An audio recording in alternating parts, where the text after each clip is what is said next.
Урматтуу өргүзардуу баткен элим, ушул жылдын 28, 29, 30 апрелинде бир кайгышалуу окуя болуп өттү. Ушул кайгышалуу окуяда чек арага жакын бир канча биздин элибиз зыян тапты. Баткен областы боюнча жалпысынан ушул зыян тарткандардын жалпы суммасы 1 миллиард 305 миллион сомду түздү. Бул суммага ошо күйүп жараксыз болгон үйлөрдүн баары кирет. Күйүп кеткен машиналар, урдалып кеткен мал жандыктар, ошол эле жерде күйүп кеткен жеке ишкерлердин имараттары, азык түлүктөрү баары жалпы болуп ушул сумманы түзөт. Кайсыл жерге барсам дагы, кайсыл жерден эл менен жолуксак дагы суроолорду берип жатат. Ошону менен бирге кайрылууларды жасап жатат, каттарды жасап жатат. Ушул зыяндарды качан төлөп бересиздер деп. Мен туура түшүнөмүн. Албетте бул өтө оор маселе. Ар бир үй бүлөнү ким суроо берип аткандарды туура мен түшүнөм. Бул алардын акчасы, бул алардын өзүнүн көп жылдан бери тапкан мүлкү деп койсом да болот. Ошондуктан биз бул зыян кеткен жалпы акчаны 3кө бөлдүк.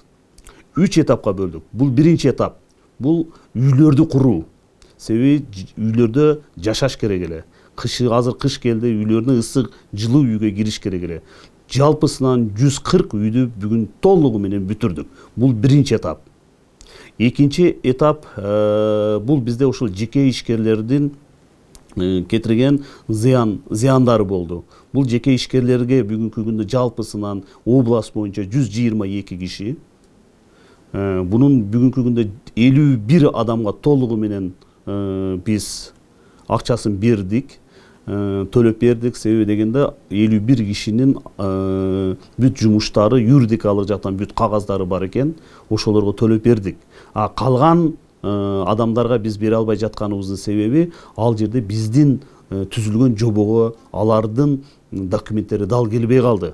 Бирөө акча бөлүнүп берген, буларга биз буйруса беребиз. Азыркы күндө акчалар, ошол документтерин биз туурулап, жобону биз элдерге документтерди туурула дебей, биз жобону өзгөртүп атабыз. Эгер жобону өзгөртүп азыр жакында иштеп жатышат, жобо өзгөртүлгөндөн кийин калганына берилет. Бул экинчи этап. Үчүнчү этап бул жанагы машиналардын урдалган же күйүп кеткен мал жандыктарын, үйлөрдүн ичин тонолгондорду баары биригип 62 миллионду түзүп турат. Бул уже үчүнчү этапта, буйруса бул боюнча дагы биздин мамлекет деңгээлдеги жетекчилери баары билет. Буйруса үчүнчү этапты дагы биз төлөп берет деген ишенимдебиз. Буга кичине убакыт керек болуп жатат. Ошондуктан урматтуу ушул жабыркаган биздин элдер, сиздерге дагы сабырдуулугуңуздарга чоң ыраазычылыгыбызды билдиребиз. Ошону менен бирге биз тез аранын ичинде ушул маселени чечип берүү үстүндө биз иштеп жатабыз.